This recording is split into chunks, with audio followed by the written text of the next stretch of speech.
Okay. What's going on, LBHT crew B? What is going on? Not much really. Nothing going on this week, right? No. This is another quiet week. Yeah. Pretty light in the sporting world. I know there's no basketball this week. Not for us. Nope. Season's over. Done. We're not talking about anything regarding basketball anymore. NBA season is canceled. No, I'm just kidding. We're going to talk about it on the show. We're going to talk about it. The Nets collapse. Look, man, in a lot of ways, it's worse than the Lakers collapse, right? I mean, the Lakers were kind of, you kind of saw the writing on the wall. The Nets, you weren't quite sure what we're going to have in that team. And, they showed you.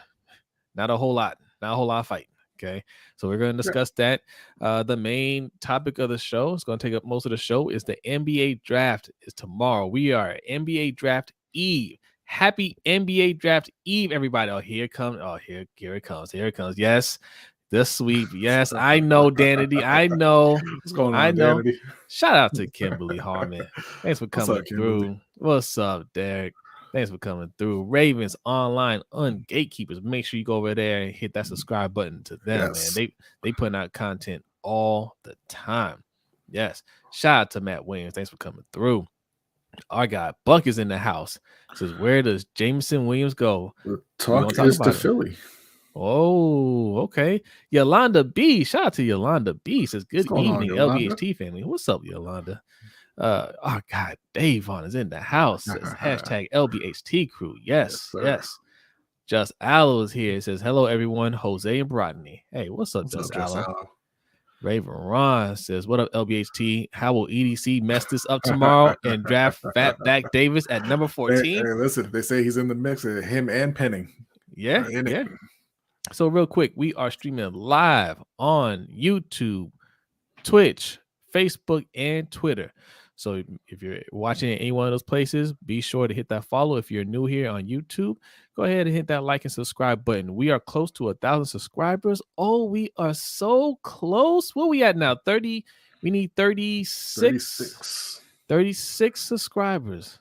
Once we get to that 1,000, we might have some goodies for you guys. Oh, yes. Couple other things. Look below us right there. That is the merch store, lbhtshow.com/shop. If you like what we're wearing, everything that we wear on the show, that comes from the store. All right. And we also got some new gear on there for our other channel, Ring Kings Podcast. And if you're not subscribed to Ring Kings Podcast, boy, you are missing out. Go ahead right over there and hit that subscribe button, Ring Kings Podcast. We just hit 100 subscribers over there. We've been streaming a lot lately. We're going to stream again this weekend. There's some big fights, and we've been covering it. It's been a lot of fun. So if you're big into boxing, make sure you're subscribed over there as well. Also, the Cash App, $ LBHT Show, and that pin link that you see in the comment. That's how we do super chats over here. So if you're looking for a super chat, that's how you do it. You leave your donation, leave your comment, and you'll get a nice animation next to my face. Speaking of animations, B, do we want to go over to let's read some of those comments that we missed? And again, we want to apologize. Last week we got some Cash Apps that we did not get the notification. Cash App was having some issues, so we didn't get the notifications till well after the show. I want to go ahead and just read some of those real quick. From Ravens Online Ungatekeepers, said the best nation is determination. Hashtag F them picks. That's right. Yes. Then we got a few anonymous. This one didn't age well, but I hope KD and the Nets can win against the Celtics. Hey, you know what? I appreciate it though. I appreciate it. See, we can blame all the demise for the Nets on Cash App. Yes. Okay.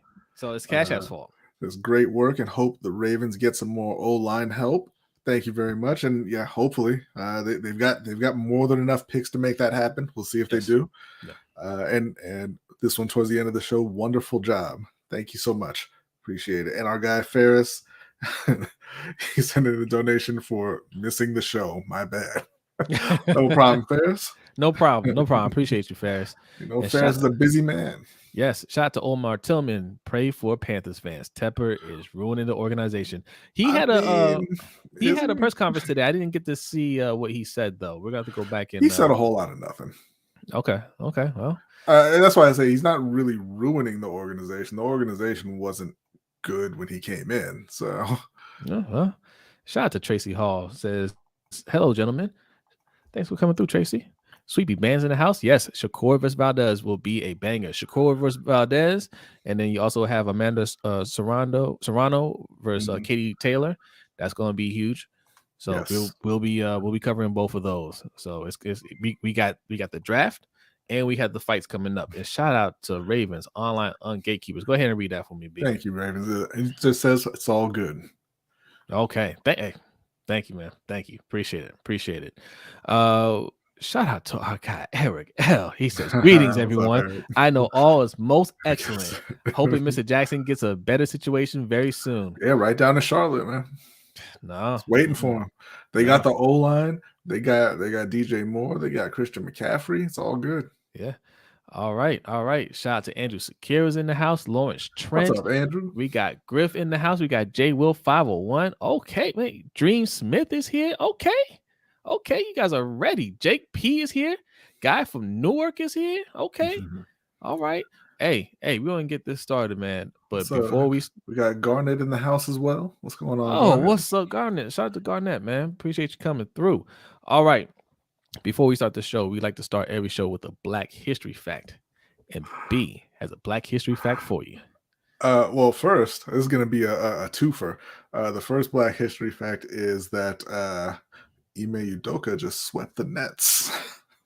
Yes. And the Brooklyn Nets were the only team to not win a game in the NBA playoffs. Yes. Hey, you know what? Look, I'm here for all of it. We're gonna talk about that. I don't run from the smoke. They deserve it. But that's sad. Ime Udoka, who should have been our coach, not Steve Nash. I'm just gonna put that out there. Yeah, probably. But tonight I just want to mention another figure from way back in Black history. Robert Smalls, who was born in, where was he born here? Does not have his birth date. Oh yes, 1839. He was born into slavery. His mother, early on in his life, he was kind of favored over the other slaves at the plantation where he was born. His mother kind of worried about that he wouldn't really understand the situation that Black people were in this country, and so she actually went to their owner and requested that he be there to witness people getting whipped, and requested that he be put to work in the fields. Once he turned 12 years old, she requested that he be sent out as a laborer, hired out in Charleston. And he did a number of jobs. Once he got a little bit older, he got married. He started working at the docks in Charleston. He learned all about sailing. He was very kind of fascinated by the sea. And once the Civil War began, he was working on a Confederate ship, the CSS Planter. He worked his way up to wheelman, which is, kind of the helmsman, but they didn't allow Black people to have that title. But he learned everything about the ship. He could pilot the ship and everything. And so, after a while, he started planning an escape because he wanted to purchase his freedom, him and his family. He and his wife had a few kids by then, but that was going to cost $800, which in money today was about 40,000 or so. Actually, no, not 40. I believe 24,000. And he was able to save up $100, and it just wasn't going as quickly as he had hoped. So he started planning an escape. And what he did was he planned it with all of the other slaves who were working on the ship at the time, except for they made a note of saying this is one person they didn't trust. They kind of left them out, but the white soldiers made a habit of kind of leaving the slaves to tend the ship at night, right? They would kind of go on for shore leave and leave the slaves to watch over the ship. And sometimes they allowed the slave families to come and visit. So one night, the three officers kind of left. They went into the city, and Robert Smalls had asked permission for everybody to have their families over. They said, "Yeah, sure, go ahead," because it was kind of a normal thing. And when their families came, the slaves all told them, "Hey, we're going to steal this ship and we're going to be out." And so that's what they did. They sailed away. They sailed past 5 Confederate forts, but having worked on the ship for a long time, they knew the like the hand signals and the codes to kind of signal that it was all good. And so they kind of they sailed off. They had stocked up the ship with ammunition. They picked up a few guns, during the course of their regular duties before they stole it. Once they got past the Confederate forts, they just kept on sailing straight towards the Union blockade. They put up a white bed sheet that Robert Small's wife had brought to show that that they were surrendering. They weren't. It wasn't they weren't hostile. They turned the ship over. They got their freedom, and Robert Smalls began kind of working for the Union Army at that point. And then, after the war, he went on to become a politician. He was a state senator in South Carolina and went on to the U.S. House of Reps. He had quite a fascinating life. You can kind of Google that. But just a story about another exceptional Black person who had to escape slavery to even make their mark. And you are muted. Sorry about that. Yes. But yes, that's it had a fairly happy ending. He got to escape slavery and carve out a life for him and his family, and go on to do great things. So yeah, shout out to Robert Smalls, man. All right. Hey, let me get a couple more shots here. Let's read this donation from Anonymous. Shout out to Anonymous. Says Jose, Nets in 5, Nets in 6, Nets in 7. Yeah, I said all that. Nets in 8. I don't care. Yes. Now you can hang out on the couch with the Lakers. Why are the Lakers in it? Lakers fans hope the Jose curse don't follow the Ravens. Listen, man, there's nothing I can do. It's the Jose curse now. Listen. We have another curse. It's called EDC. Oh, I said it. There's nothing I can do that EDC can't do to you. Okay. All right. Ozzy set him up with a Super Bowl caliber team. And he said, now let's take away Orlando Brown. Now let's put in Alejandro Villanueva. Now let's let Marshall Yonder retire and not replace him. Right. Like, I didn't do that. Okay. I didn't do that. Now let's bring in Sammy Watkins. Sorry, I got just Allo. Should do a big Hollywood movie about Robert and call it Biggie Smalls. Yes. All right. Yes. Garnett said this is one of his favorite segments. He says Black History Facts are underrated. Appreciate that. Thank you, Garnett. Yes. Then he said, not your included the sweep in the Black History Fact. Yes. We're here for all the smoke. We're here for it. Okay. Man was Call of Duty says Black History Month fact. Lamar Jackson is the only unanimous MVP that is Black in the NFL. He's the only player that's unanimous, right? I think there was one other unanimous MVP. All right, I'll take that, man. Well, yes, I'll take that. What's up, Big Reg? Watching over there on Twitch. Shout out to you, man. Thanks for coming through. Keelan Johnson's in the house. He's talking to Ravens online gatekeeper. He says, bring up those facts I showed on how the Ravens actually built around Flacco and have not done so around Lamar. I think I'm going to say this. I don't think they built around Flacco. I think they built that team that was a defensive first team, and they had everything they needed except quarterback. And when Flacco came in, yeah, they added a little bit more, but that team was pretty much built like how we have it now is kind of how they want it then. Tough defense, good run game.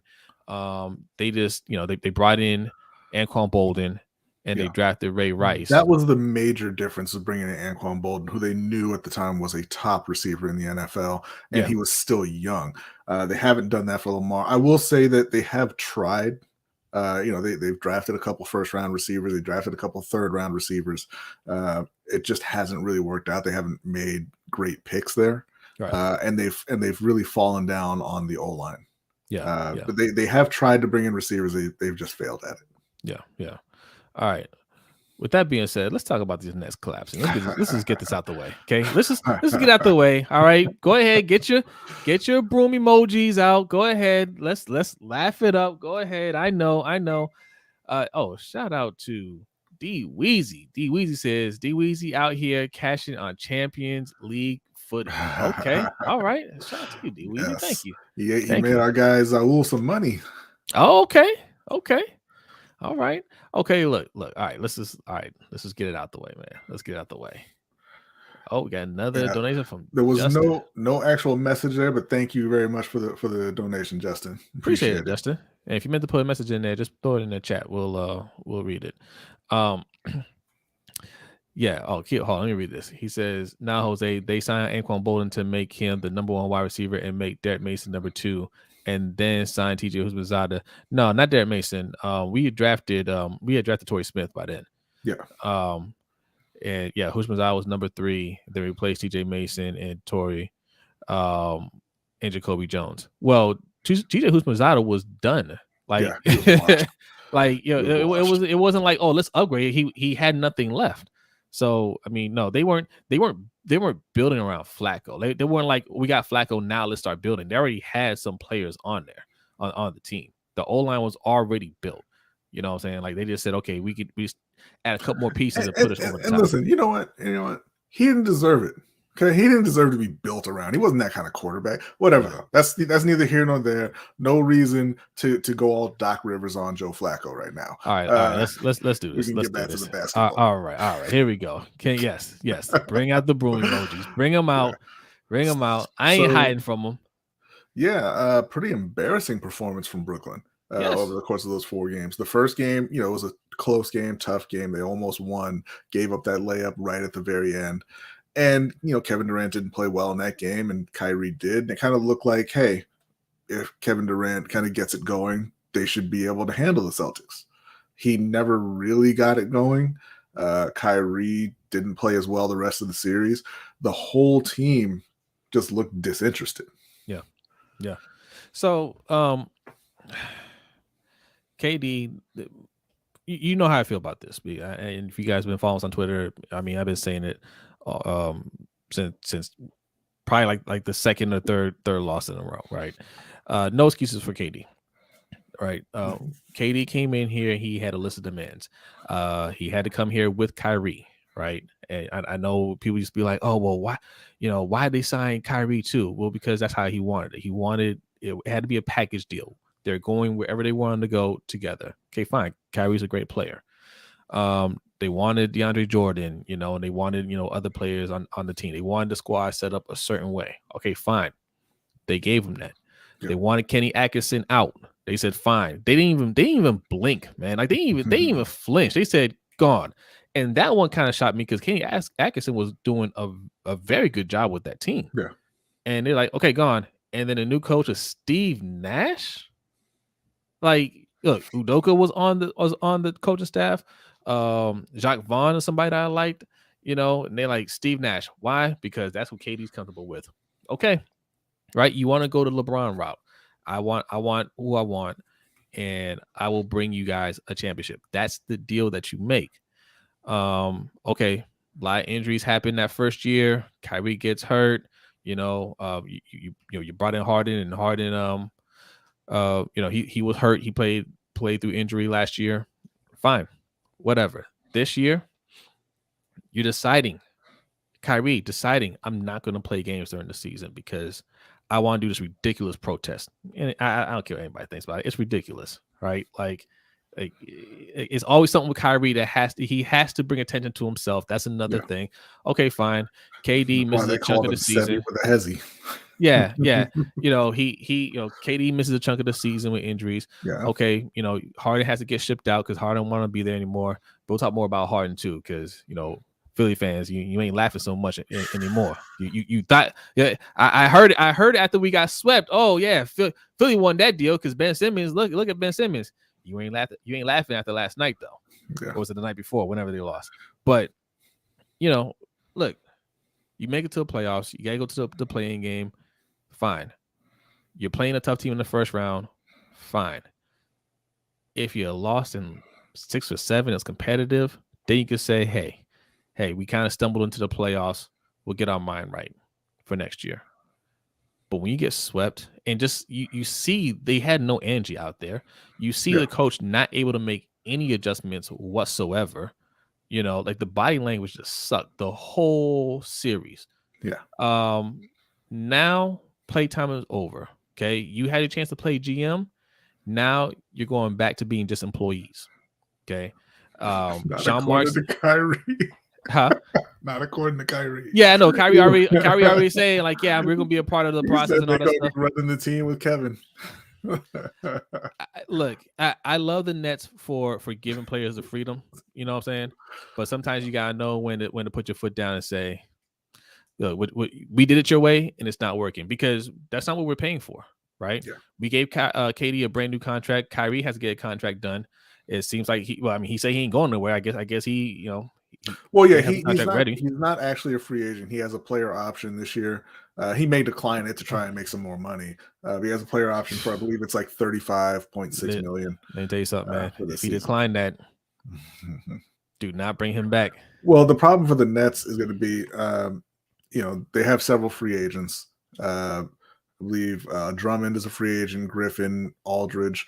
Bruce Brown is a free agent. He's an unrestricted free agent. That's going to be tough to bring him back, I think. I feel like he'll make some money on the open market, and they're probably not going to want to pay him. Who, Bruce Brown? Yeah, especially what they have. He Joe better Harris make some money. Back. He's the only one that showed up in that series. Yeah, but they've got Joe Harris coming back next year, so I don't think they're going to pay him. But like I said, with Kyrie, if they let Kyrie walk, they don't really have any way of replacing him, because they don't have any money. Yeah, they would have to look to the trade market, or just say, hey, it's going to be KD and Simmons. Yes. Speaking of Simmons, they're saying that they're still working with him. He has some mental blocks to get over, and that'll take some time. I think that's just talk. I think that's just them not wanting to play him in this series. I think he's gonna be fine for next year. I think I don't have any problem with that. Why would he come back for one game? For what? Right. Yeah. If they had won game 3, I bet he would have played game 4. Yeah, like I said, it's all on KD. KD, just his body language looked like he didn't want to be there from game 1. Yeah. Kyrie tried to win the game that first game, hoping, okay, KD in the next game will get it going. He didn't get it going in that game. Didn't get it going in the third game, which we needed. And then the fourth game, still, like, it just, he was never in it. So you're supposed to be the leader. You're supposed to be the man. And you're just playing like crap. Like, you've never seen double and triple teams before. Like, give me a break. You want to be that guy. You have to be that guy. So I don't want to hear any excuses about why you couldn't get it done. This is why we're paying you. And if you can't live up to the hype, if you can't put this team together and have that team live up to the hype, then you don't get control of the team anymore. That's how I feel about it, right? And I'm cool with keeping Kyrie. Kyrie is an excellent player. Nash has to go, right? Because that was the major difference. Like, all these games that we lost, we're losing them close. And it's because Nash don't know how to make those simple adjustments. You don't see KD running off of screens. You keep trying to feed him the ball in the post, and we don't know how to pass the ball. Like, you know what I'm saying? Like, it's all these little things. Give it to Kevin, give it to Kyrie, and get out of the way. Yeah, that's what their offense is. Let them create and everything. We want to go ahead and bring up our guest co-host, also the co-host of the Ring Kings podcast, Mikey. What is going on? What's going on? Prop Joe fanboy. Yes, he's got a story to tell about Prop Joe in the he'll tell in the overtime show, hopefully. Yeah. You are muted, Mike. Rookie mistake. I was muted. What's going on? What's up? All right, I'll a couple of these comments real quick, and then let's go right here to Keelan. Not done. Wait, this is not the one that I was trying to say. Okay, Anquan Bolden and Derek Mason played a season together, and they signed TJ Hushmanzada to be wide receiver 3 after he had 900 yards the season prior. The Ravens signed quality, productive vets for Flacco. But here's the thing, though. Like, you can't give them credit for signing Hushmanzada and then not give them credit for drafting receivers in the first and third rounds. Hushmanzada was washed when he got to Baltimore. Regardless of what he did the season prior, they thought he was going to be fine. He wasn't. He was bad. They thought Miles Boykin was going to be good. A lot of people thought Miles Boykin was going to be good. A lot of people thought Miles Boykin went too late in that draft. He wasn't good. Like they thought Devin Duvernay was going to be a good, productive receiver. He hasn't been. So they have tried. They failed because EDC is a terrible GM. Not terrible. He's a bad GM. We'll see. We'll see tomorrow if he's terrible or not. But you can't give credit on one hand and not on the other. They brought in Anquan, like you said, one season with Derek Mason, and then that was it. Then they went to the draft, right? Yeah, and they try to they have that long running history of let's sign over the hill vets. They were doing that with Flacco too. They signed Lee Evans when Flacco was there, right? Well, yeah. Look, look, we're gonna get to that in a second. I want to get through more of this net slander here. Okay, this all right. T. Will Wilt says Steve Bash is trash. Yes. Okay. Look, he should be out of here. Shout out to KTSE Sports Talk with Justin P. Shout out to him, man. I was on his show last night. We were doing a quick mock draft, man. If you're not subscribed to him, go ahead and hit that subscribe button. KTSE Sports Talk. All right. Danny says Steve Nash is not a leader of men. That is obvious. That is obvious. I've seen other people call him this on Twitter, but I mean, he reminded me of Jason Garrett. He was a clapper. He just kept on clapping. Right. You know what I'm saying? Like, stop clapping and make some adjustments. Drop some plays. Do something. Can't do it. T. Will Wilt says might need to trade KD and Simmons and Kyrie to get what? What are we going to get for them? Like, I understand, man. Like, it's disappointing, but I mean, those are still stars, and those guys don't grow on trees. So I mean, like, who would you get? Shout out to Don C, man. Thanks for coming through. What's up, Don? Oh, Keelan, don't do this. Keelan, not top 15. Hasn't shown he can be the driving force on why your team wins a championship. He's more of a hired gun than facilitator of a team like Bron, MJ, Steph, Magic, and I mean, that he had to go and save Steph in Golden State, right? Like, he was the best player on that team. Are you saying all the time? Was. Yeah, I mean, look, let's not do it. Yeah. KD was the best player on that Golden State team. They were going to lose again if he wasn't on that team. Mm-hmm. He still one of the top players in the NBA. Look, he just choked. That's all. He had a bad series. He choked. You know what? Like, I'm a huge LeBron fan. LeBron choked in the playoffs before too. It happens. Hey, I remember when Dirk choked in the first round. That was the year before they won it. What wasn't it? I think it was a few years before they won. But against Golden State with Baron Davis and that. Yeah. It happens. Look. I get it, right? This is what comes along with being one of the top players in the game, right? LeBron caught this hate. KD's gonna have a long summer from he should. Getting this way, and he should. But listen, give a man credit. He carried this team the entire year. He had one of his guys bounced on him, right? And then his guy, who he came to Brooklyn with, played half the season.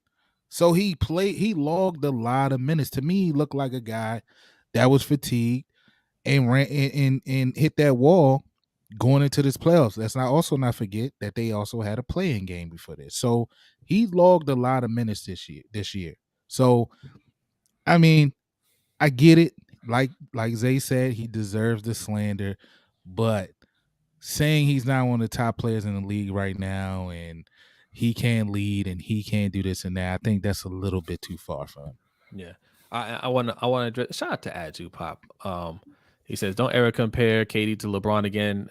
Nobody's comparing KD to LeBron. You made that up. That is disrespectful. Tatum's officially better than KD. That's not true either. And Kawhi, Kawhi we haven't seen him play in 2 years. Yeah. Look, we'll see about Tatum. Well, I mean, he's still young. I mean, he has a chance to really shine and really take that next step. But we'll see what he does in the next round and see if he makes it to the finals and what he does in the finals. And I want to address this though. Keelan says, "Don't make Nash a scapegoat for KD getting clamped. He wanted to play this way and was literally getting mad at Kerr for wanting to play the motion offense. KD wants to play one-on-one for a whole game." Look, nobody's scapegoating KD. All right. Nobody's scapegoating him. That's why I say he deserves all the smoke. But KD is a superstar still. He had a bad series. He's great enough to make those adjustments and come back and play better next year. Steve Nash is not good enough to come back and make it coaching adjustments next year. He's new to the game. He's only in that position because he was handpicked by KD. He doesn't have what it takes to be at that level. He's not a pro caliber coach. So yes, he absolutely has to go. KD's not going anywhere, and we don't want him to go anywhere just because not off of one bad series. No way. So yes, Nash is the easy replacement. It's an easy fix, and that will make a difference. Let's see. None says fans not thinking straight. They're thinking with their emotions. Oh, that's part of sports. That's fine. That's fine. You should have heard what I was saying after we got swept.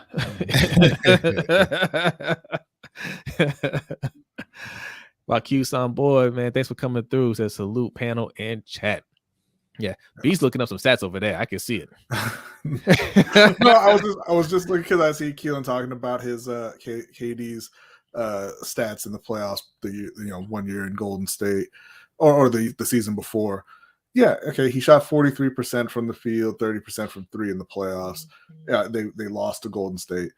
I mean, that happens. He had a bad series. Michael Jordan shot 40% from the field in the Eastern Conference Finals against the Knicks. It doesn't mean he's bad. It doesn't mean you tumble him down the rankings.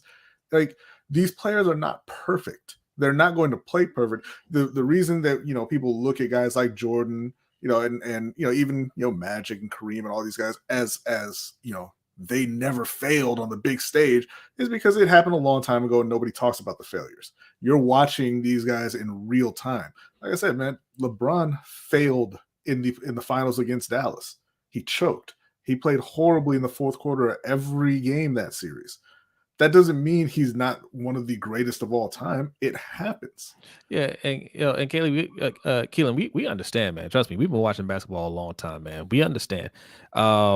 Not the same player he used to be doesn't mean he's not a great player still, right? Like he's still a great player, and it's a bad series is a bad series. Like was he a scrub last year when it was just a inch off the line that kept us from advancing?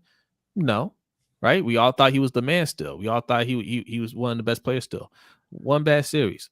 I'm not going to write him off just because of one bad series. Like, let's see what he does next year. Let's see how he bounces back. Now, if he can't bounce back and he's looking like this when we get to the playoffs again, then maybe, maybe it's time. Maybe he's starting to go downhill. But one series, nah. That series that you're talking about, by the way, he averaged 30 a game. Yeah. So yeah, and he carried, like, relax like that. But the comment in here that said, fans are thinking emotionally, it's true, right? Yeah. Just a few months ago, they were talking about how Tatum in Boston sucked. So now it's Tatum's the man. He better than KD. Relax, like it's Mr. good to J see. Said he underestimated Tatum in Defensive Player of the Year. Yeah, and that could be the case. Tatum might be taking that next step, and that's a good thing for this league. But to say KD is washed up now off of one bad series, it's like, relax. I just think it's too much, but it comes along with it, And like you said, we're not making excuses for him. Whatever slander he catches this summer, and it's gonna be a lot, and he's already full-fledged on Twitter, going at it with fans and people now. It's gonna be a long summer, man. Yeah, and he deserves it. But this is what comes along with being one of the best. So we'll see how he handles it. Yeah. Just Al, I'm not putting that on the screen. Come on, man. What? Oh, no. That wasn't true. Those are just rumors. Cool. All right. Okay. We are at the part of the stream that you guys are here for. Well, before we move on to that, I just want to say Doc Rivers got to stop trying to convince people he's not a choker. He's the biggest choker in NBA history as a coach. And don't tell me, oh, well, look at the roster I had. Don't tell me about Chris Paul not playing like Chris Paul's ever won anything significant in his life. Just stop. You've choked. Go out and beat Toronto and make sure it doesn't happen again. That's all. And I also want to remind Keelan, as he's saying that, basically the Warriors are what got him that ring. It was the Warriors that called KD, not the other way around. Yeah, the Warriors won 73 games and got beat in the finals and went and begged Kevin Durant to come save them. Immediately called KD. It was not the other way around. So just, he's the best player on that team. Like, yes. What's up, Q? What's up? Okay, guys, you see the shirt. You like this shirt? You like this shirt?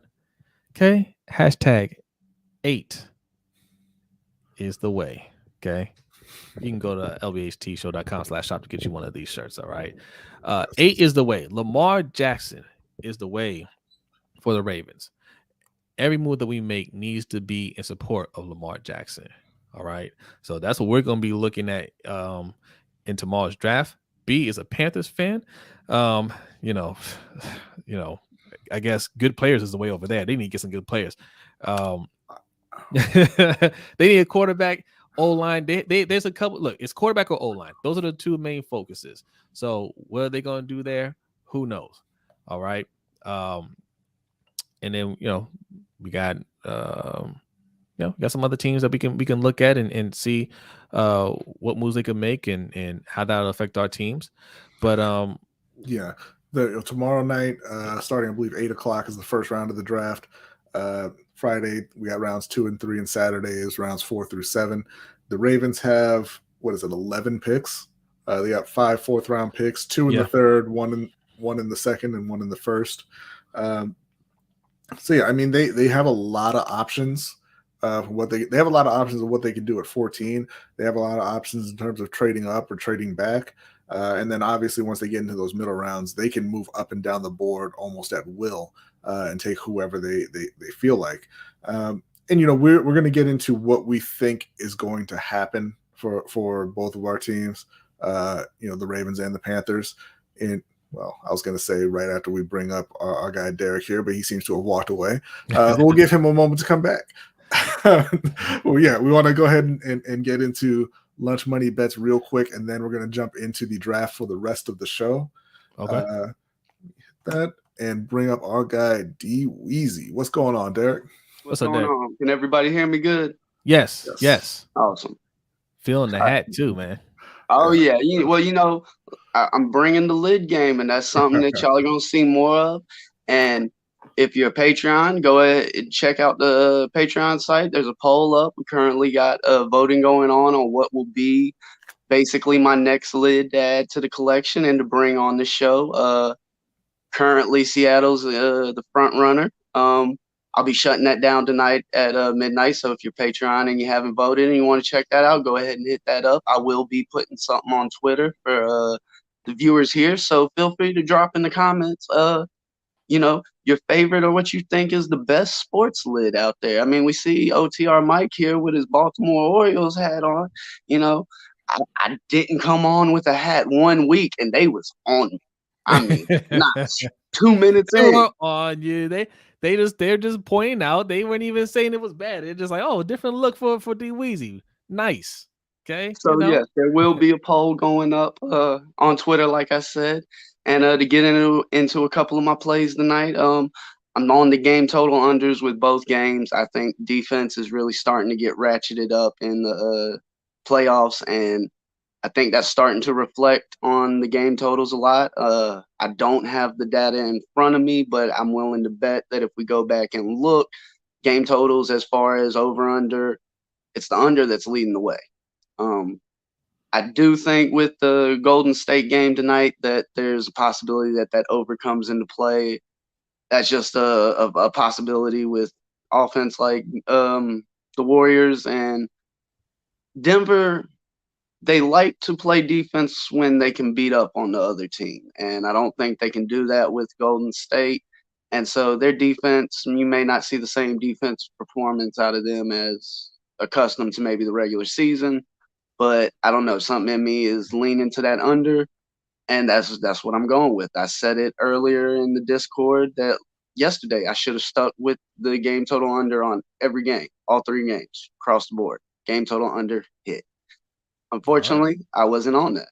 And that's another thing, folks, y'all need to get in that Discord because, they'll tell you, I'm dropping fire left and right. And, it just so happened that Zawood, caught me on Twitter like I've mentioned, people can do. And I do not follow the Champions League. I do not follow the English Premier League. Bang, 2-0. There you go. He follows the money. That's what he does. He follows the money. And speaking of money, Raven Ron wants some of that action right there. Okay, he says degenerate Ron's on the win streak. Yes. Put your rent money up. My bets 2-leg parlay Bucks, money line and Golden State Denver over 225.5. Yes. Now, see, I may be on the other side with this game total, but this is a great example of how you can use something like a 2-leg parlay to use that money line against them, because I don't know it off the top of my head, but I'm willing to bet that line, the current line, as far as the money line for the Bucks, is somewhere in the range of probably around -500. Now, nobody out here wants to go in. I know this sounds radical, but it's the easiest way to break down the math. If you're $100 better, -500 means you have to bet 500 to win 100. Nobody likes those odds, because what if they lose? There's no value there, and that's something y'all have heard me preach, is finding value with some of these lines. So yes, if you feel that the game total over hits there, and that was something I was talking about, I feel the under may come in, but there's a number of factors that do lean towards the over. Something like that parlay, he didn't happen to put what the odds were up, but yeah, like I said, that's a great example of how you can utilize, another option or prop bet, or whether it be a side, a total, along with a money line to help make that reasonable. Because winning two, that's in the realm of possibilities. It's when you get into the winning 3 and 4 and 5 and 6 in parlays where, those odds look good and juicy until you won 6 and lost 1 on a 7-leg parlay. Now I want to ask you like something. Giannis did to me last year.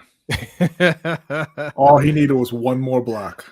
Look, Raven Ron brings up something. I was going to ask about this too. Raven Ron says, don't do draft day bets. It's a waste of money. I was going to ask, were there any prop bets that you're looking at for tomorrow? Like some, amount of trades or who's going where?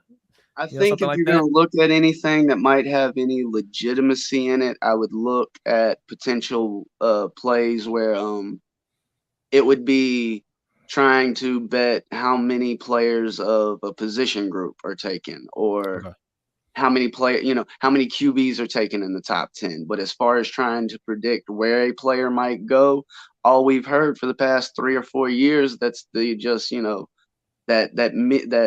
buzzword the media likes to use around draft time, and that's smokescreen.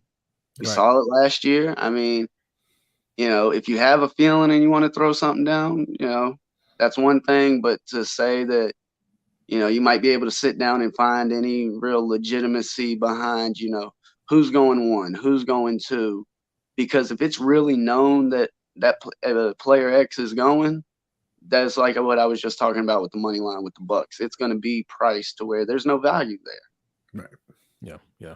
All right. Okay. Look, D Weezy, are you gonna? It's I have to learn the bet talk. Yes, Mr. J. Derek's going to have a channel for you coming up here pretty soon. You want to tell them about that, Derek? Yes, I'm looking to drop my first episode, hopefully this Sunday. It will be a recording, but I'm aiming to publish around 12 p.m. Sunday. That should work out well as football season starts to roll back around for a lot of these people. I know there ain't too many baseball heads in here, even though OTR Mike over here with the Orioles on. But O's all day, even though we suck. But yeah. But a lot of it is just the lingo. I do plan on trying to do a how-to series where that's a lot of what's going to be covered is just simply the lingo, and I mean that's just what it boils down to. It's a disconnect between understanding what the person's saying. It's no. We should probably do something like that one of these segments. We kind of so people that, and if you have any questions, Mr. J, anybody has any questions, just throw it in the chat. And I'm sorry, go ahead. No, go ahead. No, I was gonna say Weezy got the answer. Yeah. You forgot to tell him the name of the channel there, Derek. Oh yeah, Backyard Action Media. Boom. That's it right there. Bam. Backyard Action Media. So be There on it the is. lookout for that coming very, very soon. Everybody, you want to make sure you subscribe. Obviously, once it's up and running, we'll be dropping the link in the chat, and everybody should go hit the like and subscribe over there for Derek. All right, two quick questions. Let's get to this. Let's get to draft day. Q-Son Boy says Malik Willis to Carolina. What are the odds? I don't have the odds in front of me, but I could see that being somewhere around, maybe 125 plus 150 range. Not a real underdog, but the question is, does he fall to 6? That's the way a lot of people see it going. So you might be able to find something around that plus 200, but that like what I was just saying, I don't think there's any real value in trying to guess where a specific player is going to go as far as a specific location. There's just too many factors and variables there. Okay. And then Raven Ron says one more question. D Weezy, more advantageous multiple 5 to 6 leg parlays for heavy money on one game that nearly guaranteed. Now, I will say when you get into some of your 3 and 4 leg parlay situations, I do find that it being within the same game helps because you're talking about handicapping a game. So you're talking about certain things needing to happen for a certain outcome. Right. And there's correlated plays that occur, whether it be stats. If you're expecting somebody to have a bad night, you don't expect them scoring 20 points, or whatever the number might be for that player. The other night I was fading Chris Paul, his points, rebounds, assist prop. Well, if I'm already basically saying he won't reach that number, you might also look to pair it with a under on his points prop because you're basically saying that the two both are going to happen. Right. So I just checked on FanDuel. Right now, Malik Willis going number 6 is plus 600. Kenny Pickett going number 6 is plus 250. So there you go. See, and I think that's where you get that plus 600 is where I was talking about how likely is it that he's going to fall to 6. All right. That's D Weezy, ladies and gentlemen. If you want to catch more of him, you can catch him on our Discord. You can see him on he'll be in Twitter and the Twitter Spaces. All right. What's your handle on Twitter? I was right there on the screen. I keep it real simple. You can find me. I don't hide. At DWeatherly90. Okay. Any questions that you have, tweet at him. He will answer them for you. And he's going to be hanging out with us in the overtime show. So if you want to see him soon, we'll tell you how to do that. D Weezy, thank you very much. We will see you shortly. All right, everybody, take care out there. All right, that is D Weezy, part of the LBHT crew. Yes, indeed. And real quick, I'm gonna bring this up here. I'm gonna cover part of Mikey's name real quick, but that's all good. Patreon.com/LBHT Show. Okay. That's where you go to sign up for the Patreon. We got 2 tiers, the $3 tier and the $10 tier. Be real quick. Tell them about those 2 tiers because they are anxious to talk. It's an NFL draft. Yeah, so the $3 tier is going to get you into our NFL Pick'em League every year, where we give out a custom LBHT trophy at the end of the season. The $10 tier will get you into our yearly fantasy football league. We've got a dynasty league running. If we get enough interest, we'll start up a second one of those, but we are going to be doing, just a redraft league closer to the start of the season as well. The $10 tier also allows you to request specific content. If you want articles or videos on any sports related topic, we can produce that. Both of the tiers will get you into the overtime show, which is the show that we do after the live show on Wednesdays. All the patrons are in there and we just talk about anything and everything. It's a lot of fun. And both tiers will also get you into our Discord channel. And also the $10 tier will get you this nice shiny coin. Look at that. Get the focus. Oh yeah. Yes. But okay. All right. It's time. Ladies and gentlemen, we are exactly 24. Oh, look at that right there. There's the champ. Oh yes. The champ wants his props. There he is. Yes, OTR Mike. the Pick'em champ. Just in case they wanted to know what comes, what the winners get, and all of the things Brodny just explained is one. That's one right there. That's one right there. I cannot wait until we have a new champion. That's the championship belt right there, guys. That's this picture doesn't do it justice. It is a shiny belt. Okay. Yes. All right. So look, we're getting a lot of questions about what the Ravens are going to get. I see you, Kimberly. Kimberly says, "Hey Jose, which players you want the Ravens to get at number 14?" We talked a lot. And I'm going to tell you, but I want you guys to put in the chat, who do you want to see the Ravens get at 14? Panthers fans, who do you want to see the Panthers get at 6? I mean, I think that's pretty obvious. But if there are any hot takes out there, you go ahead and put it out there.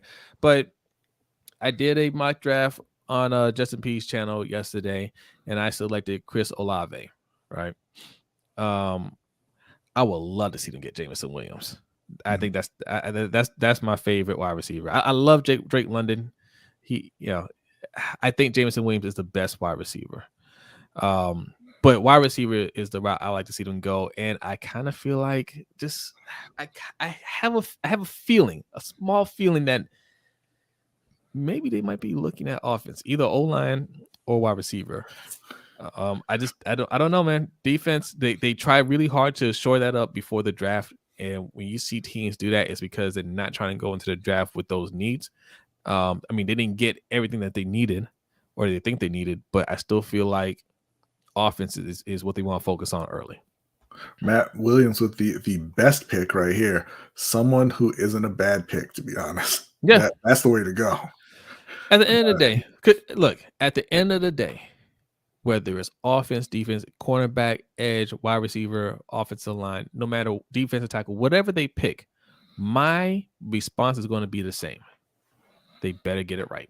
Mm-hmm. It better work. I'm going to say the same thing. No matter what they do in the draft as a whole, whether it's heavy defense, heavy offense, no matter what it is, my response is going to be the same. It better work. We are out of time with this. Oh, we got to wait and see nonsense. Nope. These guys better work out. Some of the guys from last year's draft better step up. From EDC's previous draft class, they better step up. Like it's time. Yeah, it's time. It better work. So I think we should go through and just kind of give our predictions. First off, what you want to see the Ravens do, and then what you think is actually going to happen. Okay. You wanna start us out there? What I want to happen, honestly, I don't have a particular pick in mind or player in mind, but what I want to happen is to see them be aggressive for once and move up and get who they want, right? Mm-hmm. Whoever that may be, but be aggressive, move into top 5 or however far up you can get, and get a day one starter for this team, whatever position that is, but go and get it. That's what I would like to see. What I think is going to happen, I think we're going to be and everybody make sure you tune in tomorrow. Everybody make sure you tune in tomorrow. We'll be here again. And I think we'll all be sitting here anxiously waiting. And then it's going to come across the screen and say, we have a trade. The Baltimore Ravens traded pick 14 and moved back however far. That's what I think is going to happen. I think that's a pretty safe assumption, man. You want to go B? You want me? No, go ahead. Since you're talking Ravens, yeah. And I've told B this before too. Like when we have an opportunity to be this, get this high in a draft, we don't usually pick this high. I mean, 14 is high for us. Do what it takes to move up a few more spots and get somebody that could be special. Yes, man. And even on defense, right? Like you see the thumbnail. I got Kayvon Thibodeau on the thumbnail. If we move up and get Kayvon Thibodeau, hey man, I think he's gonna be special. It is what it is. You know what I'm saying? Like we still gotta do some work on the O-line to see Lamar get some weapons, but I know we're gonna get somebody that's special there at edge rusher, right? If you guys like Kyle Hamilton, whoever it is, get somebody that you think or they think is going to be a special player If they trade back, man, that's just what are you gonna do with those picks? We unless it's hey, we're gonna trade back and then we're gonna use that to trade back into the first round to double down in the first round, because when I was doing that mock draft yesterday, there's like 5 or 6 teams that have two first round picks, right? Or multiple first round picks. I think Philly's got 3 of them. Oh no, Philly gave up one, right? They gave up one. But I mean, double down. But what I want to see, like I said, I want wide receiver or O-line. The reports are Ryan Stanley is looking good. He's going to be on track, which I figured he would be. I don't think he has a career-ending injury or anything like that. Just don't rush him back. But I would still like to see them go interior O-line, because we still have holes. People keep talking about how we don't have depth on defense. We have holes on our offensive line. We don't have a starting left guard there. We don't have a starting center. Who's our starting center? It's not, could be Pat McCarry. He could try out there. Pat McCarry could try out at left guard. They don't know. Pat McCarry is just a guy that they just throw his name out there to fill in a spot. But we don't have a starting center. We don't have a starting left guard. We have holes there. So I would like to see us go interior O-line. Kenyon Green is a guy that I often get in these mock drafts. So Kenyon Green would be good there. But if not, get us somebody that's explosive, somebody that has a potential to be another playmaker on offense. We have potential in Rashad Bateman. Hollywood is a solid player. I don't think he's that guy. But get somebody like Jameson Williams that could be that guy along with Bateman. I'll be happy about that. What they're going to do, I think Mikey's right. I think they're going to trade back, and I think they'll start out with defense probably. Let's just be real. They'll go edge or they'll go interior D line. All right. I don't even think they'll go corner, to be honest. I think they'll get that later. All right, B. So, now Panthers Nation, what are they going to do? Well, I'll start off with the Ravens and then we can go into the Panthers. For Baltimore, what I want to see them do is take either Garrett Wilson or Chris Olave. I think that both of those guys would be instant upgrades for the offense. I think that they really need to address receiver. And I don't think that Ravens fans are talking enough about their need to address the wide receiver position, because it's not that, Bateman and Hollywood are bad. Hollywood's a good receiver. We all think that Bateman's going to be a good receiver. It's, what is going to happen with Hollywood in a year, because they have to pick up his 5th-year option. That's going to be $13 million. And then at that point, after that, do you want to pay Hollywood? The answer is probably no, considering the going rate for wide receivers. So they need to start looking at replacing him right now. Like you said, they don't usually pick this high. They have a chance to get a top wide receiver in this class. I don't think they should waste that. What I think they are actually going to do, there's been a lot of talk about them being very active in terms of calling teams and trying to move up. And so I'm going to say that they do trade up. Oh. And I think they're going to trade up with Carolina to number 6 to get ahead of the Giants and draft Kayvon Thibodeau. Okay. And at that point, I think Carolina, I think they're going to have to, according to the trade value chart, they'd have to give up, number 14, a 2nd-round pick, and a 4th-round pick. So I think once that happens, Carolina will trade back to 14. They'll take Kenny Pickett, and then they are going to hope and pray that Linderbaum falls to the 2nd round for them. I think, but you know what, there'll be, I think even there's going to be a lot of interior O linemen that are going to be available, even if it's not Linderbaum in that 2nd round. So yeah, but they need specifically a center. They signed Bozeman to play guard. I think they can get one in the 2nd round. They may be able to, but I think they're going to look to draft a center in that 2nd round. I think they're gonna hope for Linderbaum to be there. Then they'll have Bozeman play guard and try out Brady Christensen at left tackle for the full season. So I think like that's kind of my guess as to how that goes. What I want to have happen for Carolina is stay there at 6 and take Malik Willis. Now, if you don't believe in Malik Willis, I mean, I think you should take him anyway because you have a year. You're not going to be good. You can figure out if he can play and then, draft a quarterback next year if you need to. But if you just really don't believe in any of these quarterbacks, stay there at 6, take Charles Cross, make him your left tackle, finish the O-line, and then, go on about the business of trying to find a quarterback at that point. It's just not Baker. Yeah, never Baker. And the Ravens did that, man. Like the 14th pick, a second round pick, and a 4th round pick. That's easy. We have 5 4th round picks. That's easy. And if we did that, we still have 2 3rd round picks and 4 4th round picks. We could still trade up to get back into 2nd round. We could take a 3rd round and 2 or 3 4th round picks and trade towards like the back end of the 2nd round or maybe middle of the 2nd round and get somebody there. And we'll still have a 3rd and 2 4th round picks left. That's how many 4th round picks we have. So yes, absolutely. Move up. We have the capital to move up to get somebody special and move back into the 2nd round if need be. So, all right, let's read a couple of these comments here because you guys have been typing away.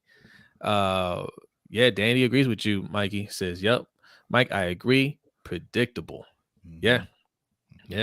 Ravens Online on Gatekeeper says EDC needs more picks. Davon says, preach, picks. Mikey. Yeah. Davon. King says, I don't get the hype for Davis at 14. How does a nose tackle help us immediately? I'll go one better, King. How does he help you in the long term? It doesn't. So, yeah, I don't get it. You know what's funny, man? Like, that's a funny position because we always say that when it comes time to pay or draft one, right? Like, it's not worth it. But, like, when we get somebody that plays well there, and then it's just like, we can't move on from him because this is Brandon Williams, right? Like, this is Brandon Williams. Brandon Williams, when it came time to pay him, nobody wanted to pay him, right? Because he's just a run stopper. But once we paid him, and he's a good nose tackle, then it was like, well, we can't move on from him. Like, who else is going to stop the run? There's nobody in the whole league that can stop the run like he can, apparently. But it's a funny relationship we have with nose tackles on this team. But no, I wouldn't draft him there. I would not. Keelan says, if only Jordan Davis, Trent McDuffie, Devontae Wyatt, and Penning are the only players available at 14, move down to get Green Bay's picks 22 and 28, select Pickens and Kenyon Green at 22 and Pickens at 28. Okay. All right. Not bad. I like that. The problem that I have with trading back, and this is just in general, is you don't know who's going to be there, right? Yeah. We look at a lot of mock drafts and like, yeah, that sounds good. If they're able to trade back and get both of those guys, that'd be outstanding, right? Yeah. But I mean, there's talks from teams that they have fewer than 15 first round grades on players in this draft. So once you run out of first round players, it is the wild west. You have no idea where anybody is going to go. When you're looking at mock drafts, you're just looking at one person's opinion, what they think about that particular player. I believe it was Matt Miller was just talking about it. He was talking about the defensive player Drake Jackson. He said he had a 2nd round grade on him. He talked to a scout from an NFL team that had him as a 5th rounder.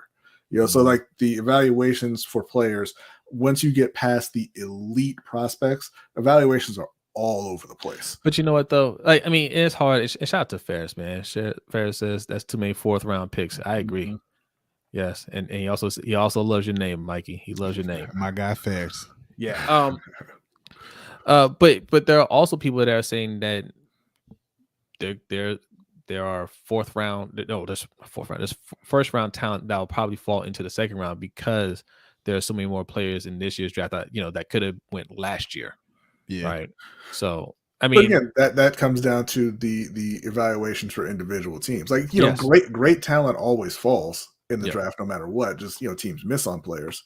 But what I'm just pointing to the fact that once you get past that little group of players at the top that everybody knows is going at the top, you don't have any idea who's going to go. AJ Terrell, nobody had him, going as high. Not Terrell. Damon Arnett, nobody had him going anywhere near the 1st round. That's true. The Raiders took him in the 1st round. Mike Mitchell, I saw people projecting him as a 7th round pick. He got taken in the 2nd round. Tyree Phillips, he was projected by a lot of people as a 7th round pick. Baltimore took him in the 3rd. You don't have any idea where a lot of these players are going to go once you get past the elite prospects. Yeah. And that the move that he was explained there, getting 22 and 28, like you said, it sounds good. And that would be cool.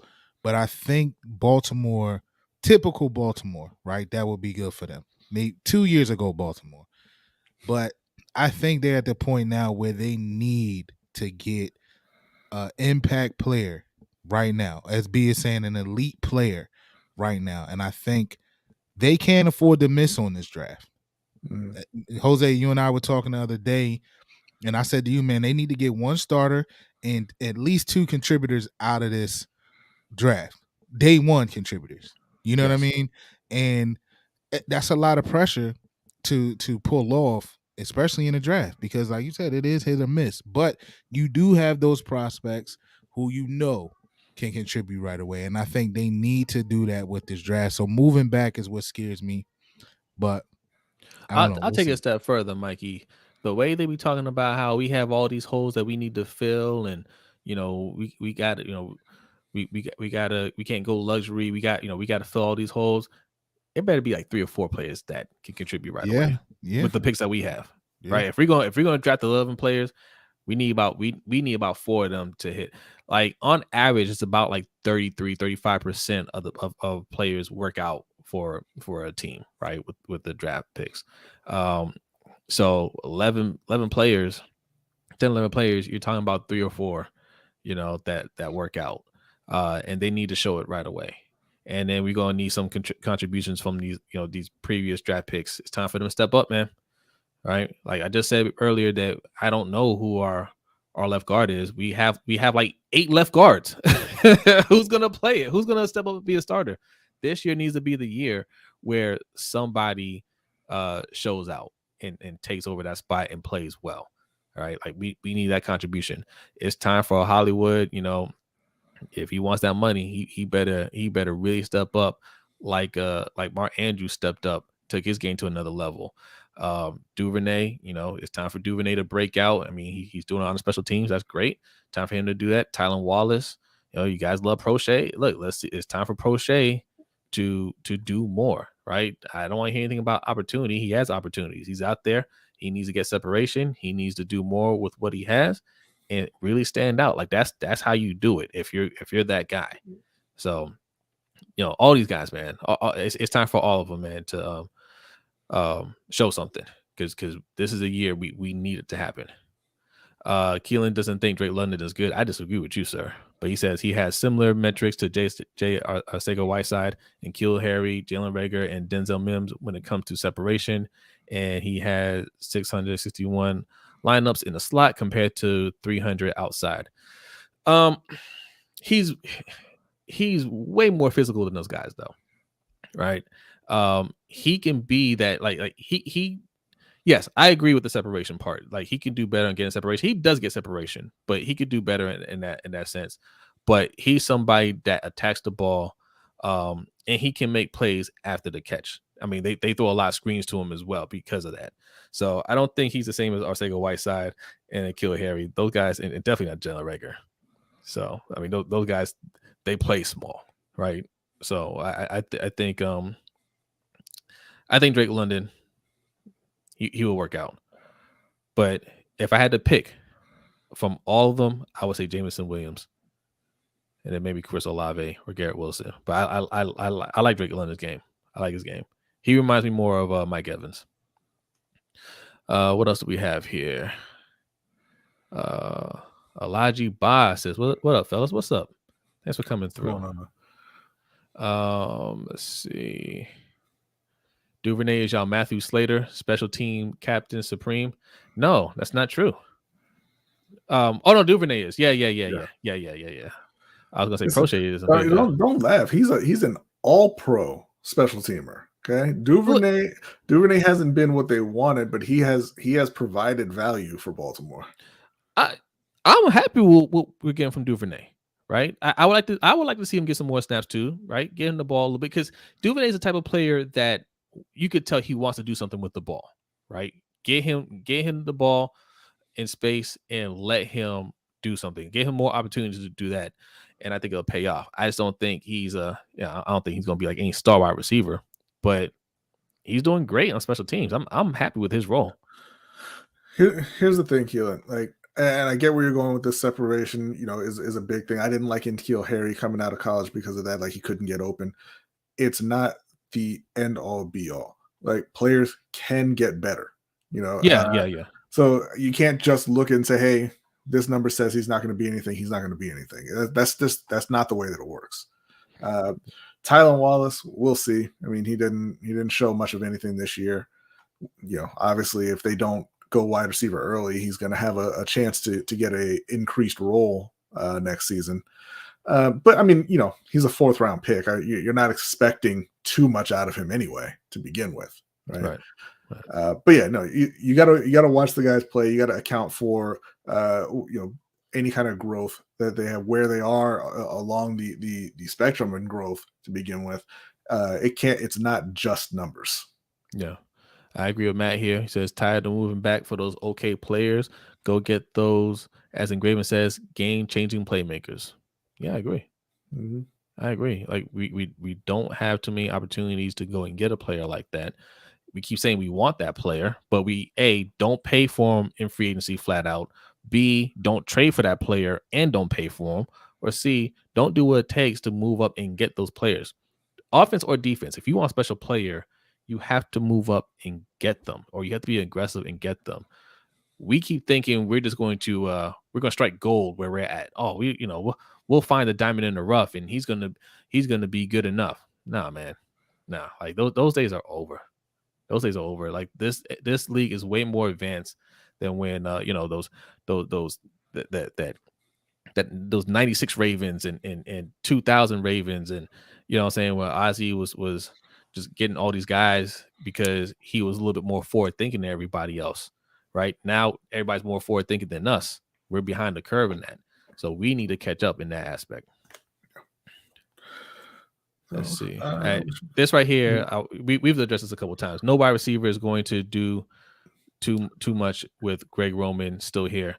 Look, man, just because you have a bad coach doesn't mean you get worse talent. Worse talent is going to make it worse, right? You need overwhelming talent to mitigate that poor coaching. All right, and look, as long as Greg Roman's here, I don't expect Greg Roman to be here forever. So you got to think past Greg Roman. And a number of wide receivers have had success with Greg Roman. We just saw Hollywood go over 1,000 yards. Anquan Bolden did it. Michael Crabtree did it. Sammy Watkins did it. He had his best season under Greg Roman in Buffalo. So, you can't look at the coach and say, hey, he's not good, so, these players aren't going to be able to perform. Because at that point, why draft anybody? Right. I mean, why waste the picks? Yeah. And thank you, Kimberly. She says, awesome podcast, Lunch Break Hot Take. You guys are my favorite, are my number one YouTuber ever. Appreciate that. Thank you very much. And if you want to be awesome like Kimberly, and if you're new, go ahead and hit that subscribe button. We are close to 1,000 subscribers. Oh, I can feel it. And if you're into boxing, I'm gonna take a second here, right? We hitting a little bonus time. I'm gonna take a second here. Right. If you guys are into boxing, you like, just talk, we're casual. We're a little bit more than casual fans, but we're casual boxing enthusiasts, if you will. I just made that up. You like that? Go over to check out Ring Kings podcast. I just want to tease this. I want to tease this. We put out a video. How many of you know who Tyson Fury is? All right. Give me a thumbs up if you know who Tyson Fury is. Yes, Tyson Fury, right? He is the current heavyweight champion of the world. All right. How many of you have heard this story? This is before he had a fight last week. He won, beat Dillian White by knockout, right? Nice little uppercut. It was an entertaining fight. Before that fight, his promotion team, they announced that they were going out of business at the end of this month, right? Why was that? Because the founder of the promotion, MTK Global, the founder of the promotion, is under some federal investigations, right, for organized crime. Turns out that he may allegedly be a part of the Irish mob. Now, if you guys have heard this story, let us know in the chat. If not, keep listening. I'm going to tease a little bit more.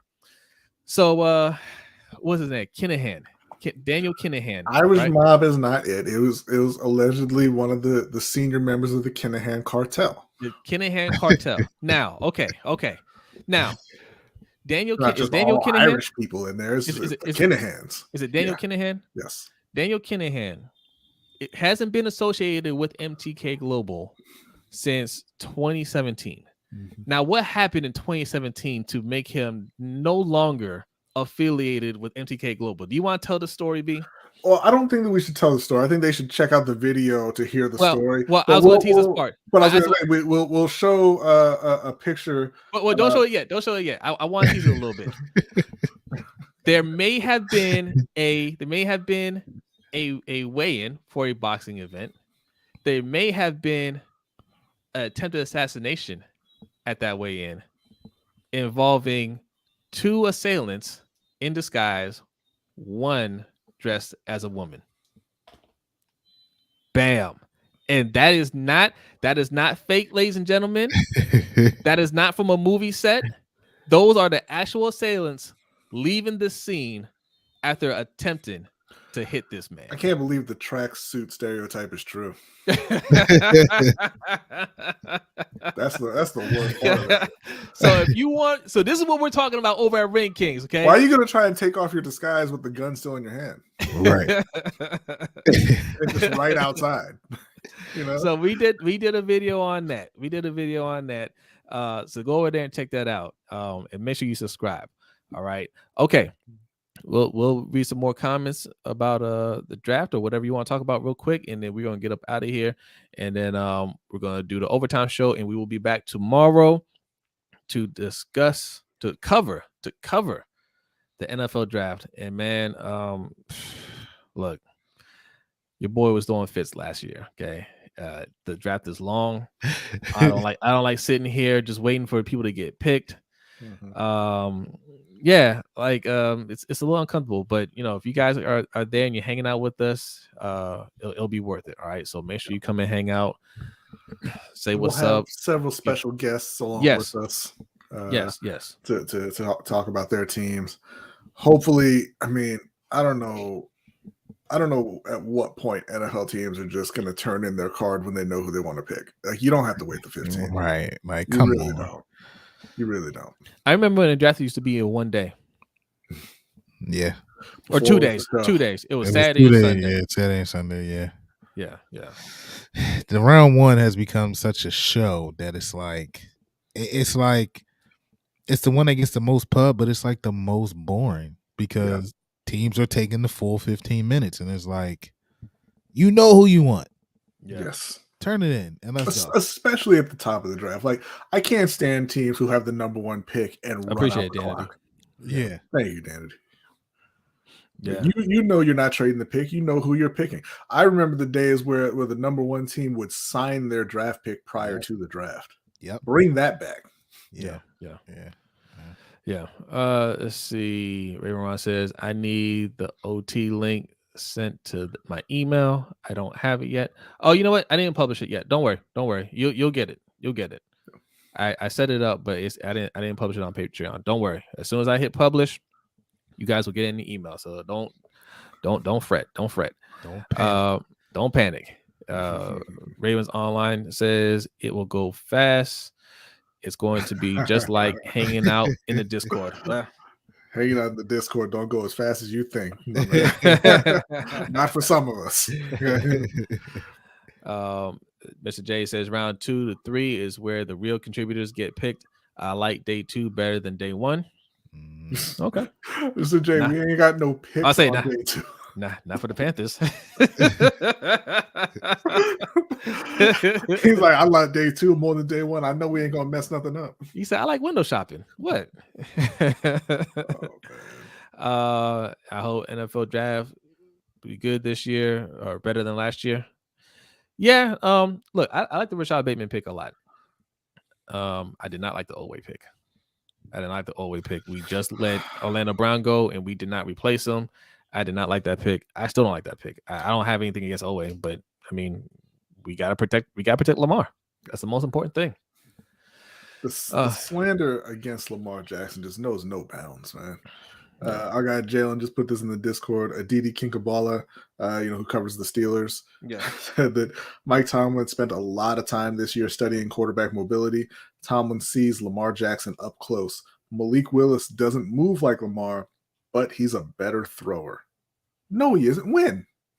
When did that happen? That he was a better thrower? Now, if you want to say he has a stronger arm than Lamar, okay, I can get with that. He has a really strong arm. He's not a better thrower in any way than Lamar Jackson. You will not find any scouting report to say that will substantiate that comment right there. Not one. Even amongst Lamar haters. Except Pete Prisco, who said that Malik Willis is a running back. Or not a quarterback. Oh my God. Yeah. All right. A couple more comments and we will get out of here. Just Aloe talking about the story. He says, I wonder if homie knows he doesn't have to dress as a woman in order to shoot someone. So that was my thing. Like, you're not fooling anybody. But you gotta understand, like, this isn't like, oh, I just had beef with somebody, I'm gonna run up there and shoot them. Like, these are two of like the biggest crime families. The Hutch gang. Yeah, the Hutch family in Ireland. Like, this is a legit straight hit. Out of Red Dead. Yes, this is a legit hit. Like, and you know, the Kinahans were there at the event, so it wasn't like they could just run in there. Like, you know, if they get recognized, they can just get, you know, have easy access. Like, they had to coordinate this whole attack. So and I know what you mean when you're saying it's a legit hit, but they didn't hit the guy who they were going after. I was about to say those we need to check on those two and see if they're still alive. So they didn't get the job done. So we didn't talk about it in the video, but I read up on those guys. They got caught, but they also got off. Man, they went to trial and they got off. So I mean, listen, man, listen. Go watch the video. This is real organized crime going on here, okay? Yeah. And it all leads back to Tyson Fury. Who says he don't know nothing? You say he don't know nothing. He don't know nothing to mind your business. Literally said, I'll mind my business and you mind yours. When asked about his ties to organized crime. Killer says Lamar won't get his due on his throwing abilities until he leaves the Ravens and goes to a team that cares about passing the ball and getting weapons on the outside. He will never get his due because black quarterbacks usually don't, right? Like that it takes years of winning and being at the top and winning the Super Bowl. There's always these qualifiers before they want to give a black quarterback his due. So don't think it's about the team. They'll still, even if he makes it that far, it'll still be questions. I mean, look at Cam. Like, Cam had one of the greatest seasons we've ever seen from the quarterback position, and he still caught flack. Yo, man, look at Russ. People forget, but Russell Wilson caught the same flack even after he won a Super Bowl, right? Mm-hmm. He caught it for a long time. Mm-hmm. Right, a long time. Is always going to be that extra scrutiny on black quarterbacks. That's just what it is, man. Mr. J getting petty in the chat. Hold on, I'm gonna read this from JP. JP says, "You think the defenders on Twitter got their tweets ready to be posted at the Ravens make their picks?" Oh yeah, they're saved in drafts. Don't worry. So here's what I'm curious about. Fine. You know, they get Derek Stingley, whatever. They'll rejoice. Fine, that's fine. But what happens when they get a player that they don't expect, right? If they do get Jameson Williams, or if they do go O-line, or if they go Jordan Davis, right? A pick that they clearly don't like. This is where the comedy comes out for them, right? It's a player that they know they don't like. They don't co-sign on it. They don't agree with it, but they're gonna find a way to be okay with it. Yeah, that's what gets me about those defenders, about the super fans, right? Those super fans, you can never just say, "No, I didn't like that," right? And it's okay if you didn't like it. Like, you know, I don't agree with that. I don't think that was a good move. They can never just say, "I think that's a bad pick," or "I think that's a bad move," or "We shouldn't do that." No matter what the move is, you have to get on board with it. Yeah, nah, man. Sounds like Commander fans. Oops. Did somebody people that watched last year's stream will get that reference. That person will also be on the show. It'll be on the show. Yeah. All right. I think that will do it. Is there anything else that we need to cover before we get out of here? No. You're right, No, Rick we'll Houston. get They tomorrow. didn't respect Moon. No. They didn't respect McNair. They didn't respect McNabb. Nope. You know, like I mean, the list is long, man. You know, Keelan says, Jose, you know, Purple Patrol super fans gonna carry the water for EDC regardless. Yeah, they will sit in my face and tell me EDC is a great drafter, and his 3 drafts have only all-pro special teams. You know what's really hilarious about that he mentions that? Because a lot of Ravens fans were sharing that ESPN story about the Ravens having the one of the highest value. I believe they were 3rd on the list in draft value over the last 10 years. Yeah. But if you start when EDC took over, they have negative draft value. I didn't see many people mentioning that. I've heard it a few times in some of these spaces, man. Shout out to the Twitter spaces, man. But I've heard people a few times talk about EDC is a great drafter, and like we're one of the best teams when it comes to drafting. That can't be further from the truth. Yeah. Like EDC, and I'm still not on the fired EDC bandwagon yet. But man, he has let me down. He has disappointed me. He is not doing a good job so far. Overall, he's done a couple of things here and there. Cool. Overall, not doing a good job, man. And this year is critical to him. He has to get Lamar signed. He has to. He cannot. Lamar can't leave the building on his watch. Yeah. Right? He can't. That cannot happen. He has to make that deal happen. He has to get this team turned around, and these picks got to start working out, or you got to get rid of Harbaugh. You got to do something drastic here, man. But you're not doing well. All right, we will leave it there. So we left you with some draft coverage. We teased a boxing / organized crime story. You can go over to Ring Kings podcast and subscribe if you like that story. We deserve a subscription. Okay. Also subscribe over here. Tell your friends, tell your loved ones. Hey, friends and loved ones, do you love me? You do? Well, I need you to help me out. I got some friends over there at Lunch Break Hot Take. Okay, they need to hit 1,000 subscribers. Go ahead and hit that subscribe button. Get them to 1,000 subscribers so we can get some nice goodies, some surprises. Okay, you don't want to miss that. Okay, there's going to be surprises either way. Well, actually, the other way won't be a surprise. I'll just tell you now. If we don't hit 1,000 by the end of the draft, there's not going to be a show next week. I'm gonna be upset, and I'm not logging on. or if the Panthers make the wrong pick, they may not be a show next week. I'm kind of desensitized to that at this point. JC Horn and all. Thank you. 36 more subs to go. Appreciate that. All right. Okay. We are out of here. Patrons, don't panic. You're going to get that email soon. We're going to fire up the overtime. What you got, B? What? That's not petty at all. Hey, that's just the way things work. All right. Real quick, Mikey, plug your stuff. I mean, you're going to be here tomorrow anyway, but plug your stuff real quick. So 1/4 of Off the Record podcast, the real Off the Record podcast. We have lawyers. Check. We had the name first before that other guy. That's right. 1/3 of Ring Kings podcast. These beautiful gentlemen you see on the screen. That's us, Ring Kings podcast. Go check that out. Go subscribe. We are over 100. Thank you for that. I am now a UFC fan. My journey starts this weekend of getting involved in UFC. And we talk a little bit of that on that channel. But get us to 200 and I'll buy my first UFC pay-per-view. Wink, wink. You'll definitely watch a UFC pay-per-view. Yeah. Well, no, guys. Thanks for the 100 subscriptions. Keep it coming.